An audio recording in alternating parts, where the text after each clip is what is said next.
Hey, it's Dan and Georgina. Welcome to the latest episode of Please At Me. We're super excited to chat about everything we've been up to and our upcoming stuff as well. Yeah. But the last time we had an episode, I think we were talking about planning our trip to Mexico. If you could describe our trip to Mexico City in like 2 or 3 words, what would it be? What would they be? I guess food and relaxation. Okay. I think I said 3. Did I say 3? I might have said 2. 2 or 3. Food and relaxation. Okay. What are yours? Fun. I just had the best time. And I feel like I was just so happy the entire time, for the most part. I just it was the first vacation I've taken where it was more than just a few days and I was completely unplugged. So I guess it was just... And you had to be unplugged, almost. Oh my gosh. Well, on my phone, I had Wi-Fi. Yeah, my phone just decided not to work in Mexico City, so I was unintentionally unplugged, and it turned... I think that's probably why I was so happy. What do you know? But yeah, the food was so incredible. The people were wonderful. We went to the Frida Kahlo Museum, went to these outdoor markets, just had such an incredible time. All the different bars and restaurants we went to, and that was a long time coming. We had really wanted to go, and for a couple of years, yeah. Yeah, and we were a little unsure even at that point. We were obviously vaccinated. Actually, we're double vaccinated / boosted. We tested before, but our numbers here were a bit higher than they were in Mexico. So it just, didn't feel... We were worried about all of that. But we did our due diligence. We tested before. Quarantined even though you don't need to. And obviously tested there as well. And just had the best time. I think what was really cool. So when we go on trips, usually Dan will do a lot of the research as far as the neighborhoods. Usually he provides some options as far as we like to stay in Airbnbs, maybe once or twice in a resort or a beautiful hotel, but not the whole time. So we get to experience different neighborhoods. And where was I going with this? I think it alleviates a lot of pressure for me when you do all of that, because we don't like to over plan our trips, but there's certain... It's a trip foundation that you need to have. And so I loved the neighborhood we stayed in, Roma Norte. But we explored so many other neighborhoods, which was wonderful. What was the rich neighborhood that we went to a lot? Polanco, yeah. The rich neighborhood. Oh man. Yeah, we did some shopping there. I had told Dan that Zara in Mexico and Spain are just a bit better, and he was like, yeah, okay. So we go in and he's like, wow. I did buy and he yeah, that's fair. It's true. We learned that it was true. We had such a good time. And one thing that I also loved, along with you always kind of doing that research, is with the restaurants, it was a total mix. First of all, I have a friend and coworker, Yvette, who is from Mexico, so she sent us some incredible recommendations. I have another colleague through another organization that lives in Mexico City, so I had some of her recommendations, but we had this great mix of a couple of the fancier restaurants, and then some that were a bit more casual, and it was just a wonderful mix.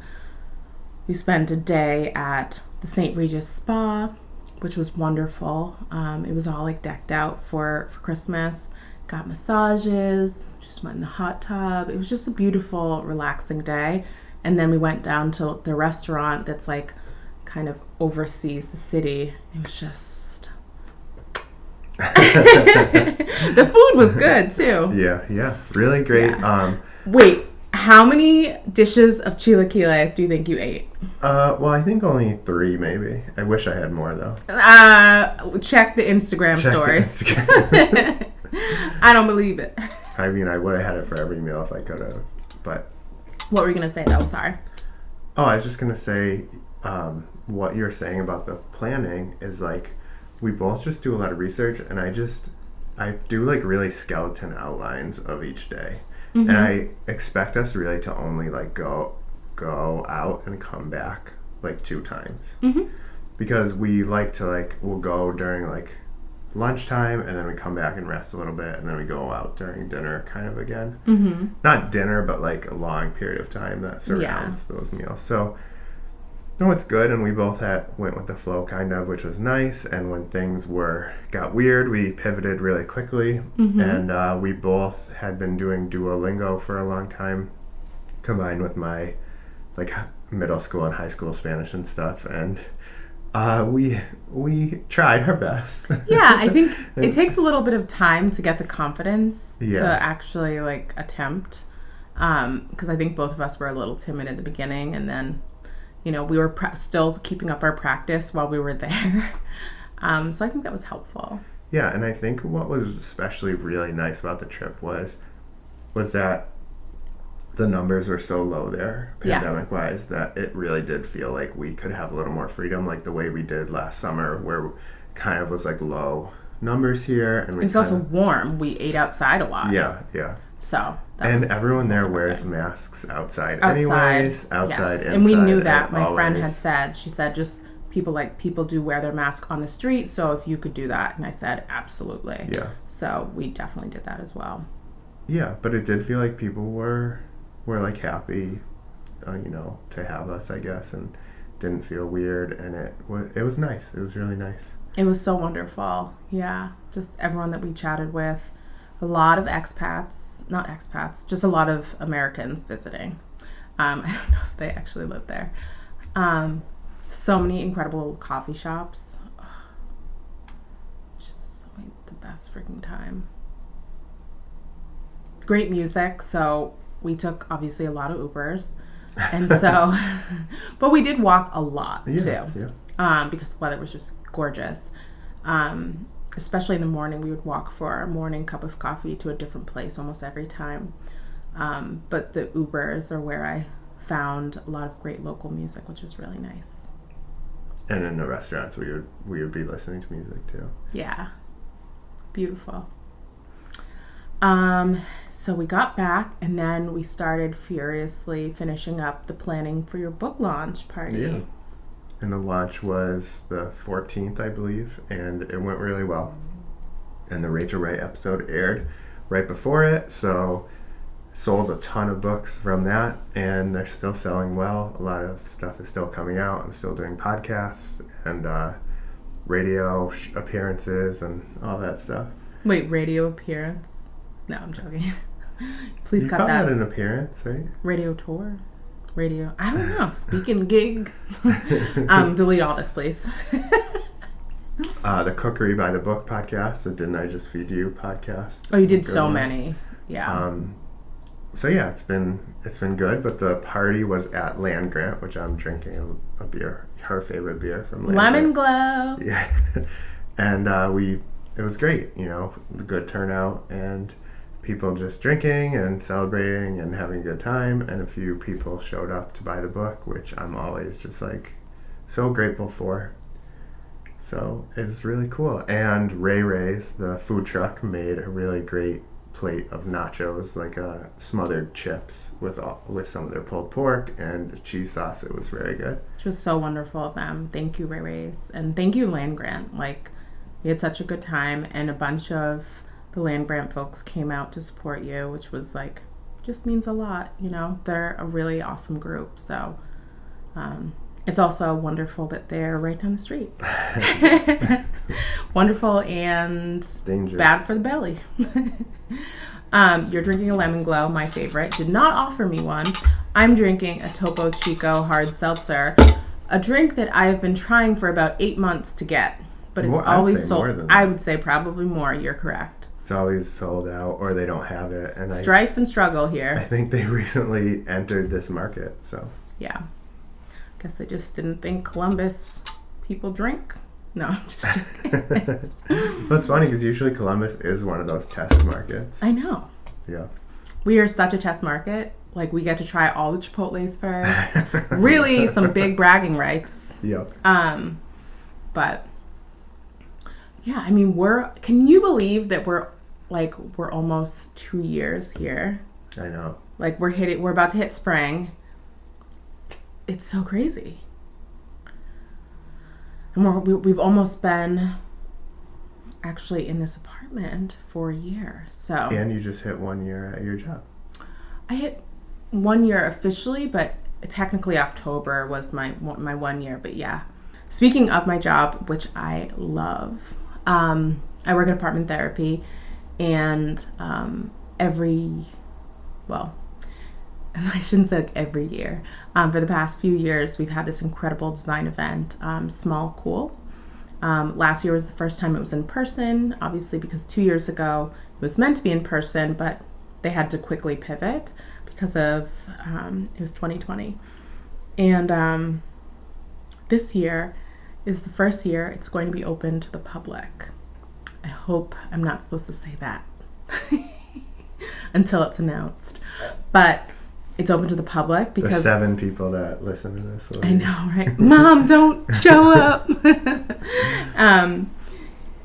But last year when I was there, people kept trying to come in, and it was closed. People had to sign up during different time slots to come. And so we were like, okay, this is obvious. Maybe people want to enjoy this as well. So now it's open to the public, and it will also be shoppable. So I'm so excited. Some of my favorite designers are going to be there. They're creating the rooms right now. And I've gotten to see some of them. Just the most talented, diverse group of designers. Gets me so excited for our own home one day. And all the things we get to do to it. Yeah.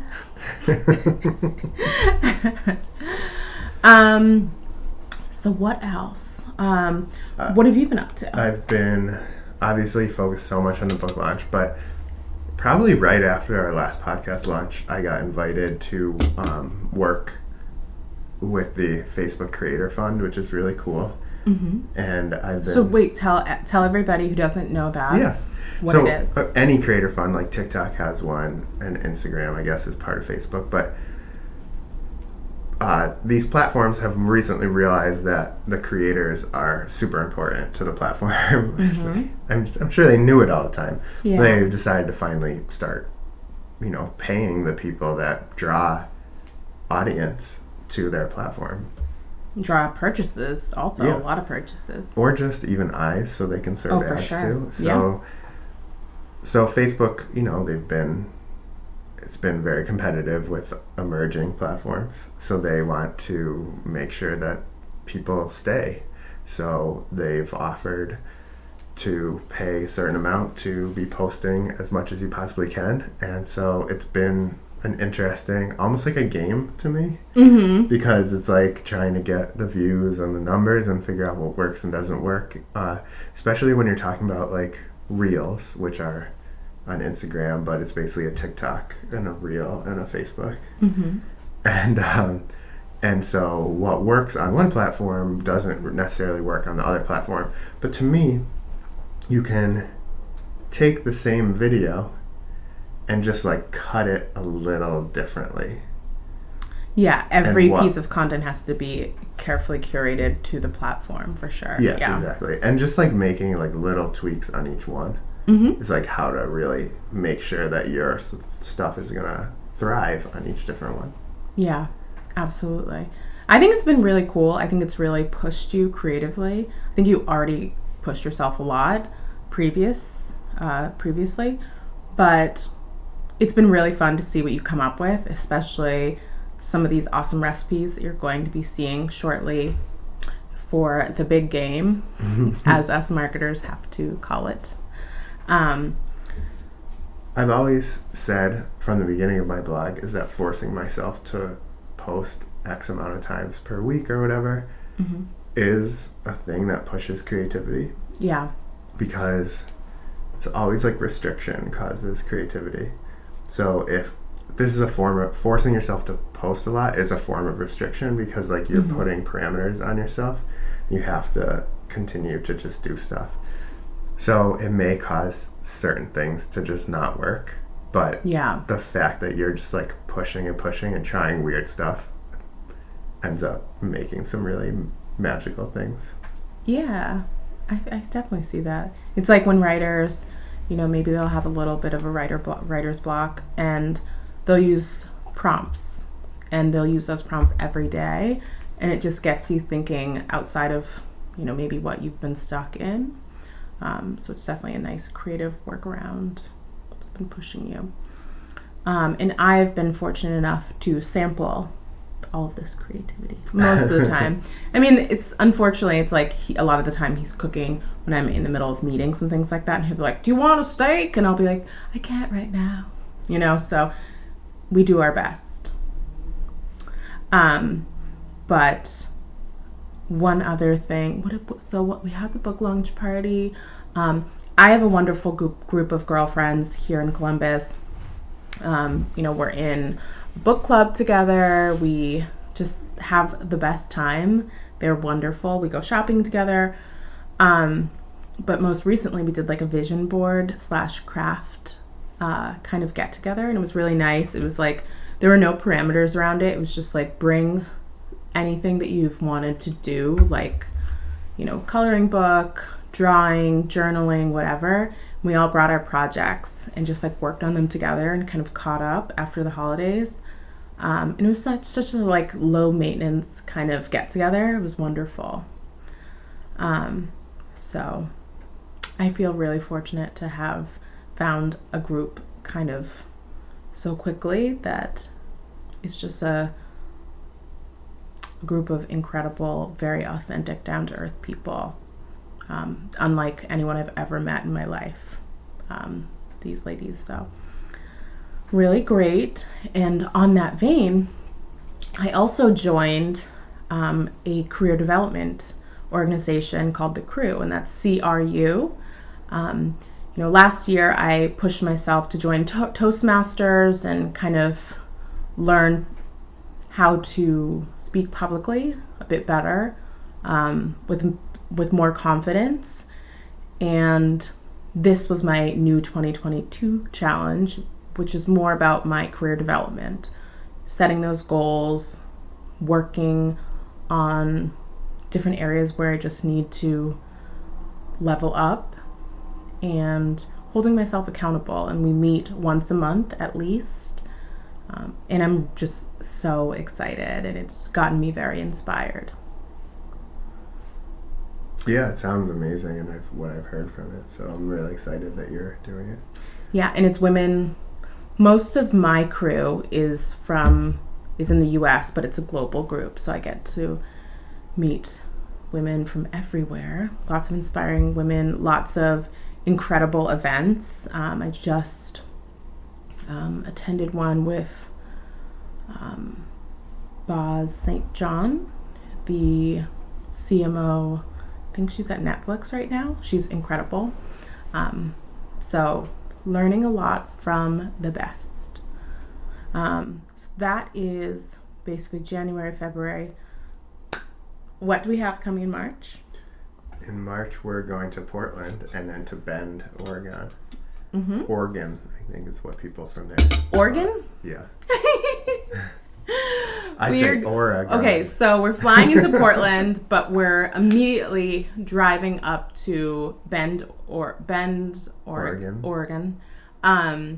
which is this adorable little ski town. It's like beautiful. Dan has one of his longest, I shouldn't say longest best friends. That would be Kim. a long-standing best friend. Oh, maybe John. I don't know. They don't get offended We don't by need this. to rank. Can you cut this? Can you cut this? Rank and file. So we're flying into Portland, but we're immediately driving to Bend, Oregon, this like incredibly cute ski town. And we're staying there for almost a week with all of our friends. Dan has a close friend who lives in Portland now. And then we're heading back to Portland to stay in the city for a couple nights. Like, have some incredible dinners, do a spa day. Yeah, really excited. That's going to be awesome. Just like going up, experiencing a new place, getting great food, seeing my friends, really great. Yeah, and the place is beautiful. There's something so nice about ski trips with our friends.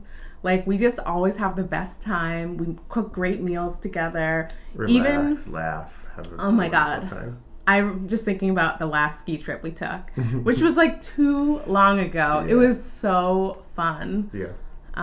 It's going to be great. Yeah, so that's coming up very quickly, under a month. Yeah. Actually, just a month. So it'll be here before you know it, because February is a short month. So I think that's almost it. Yeah, we're excited for it all, and we will catch you guys up when we get back from the ski trip with everything else that's going on. Yeah, we've got some other new stuff that will drop. Obviously, we're under NDA, but it'll be live by then, so we'll be able to talk about it. Thanks for tuning in. Thank you.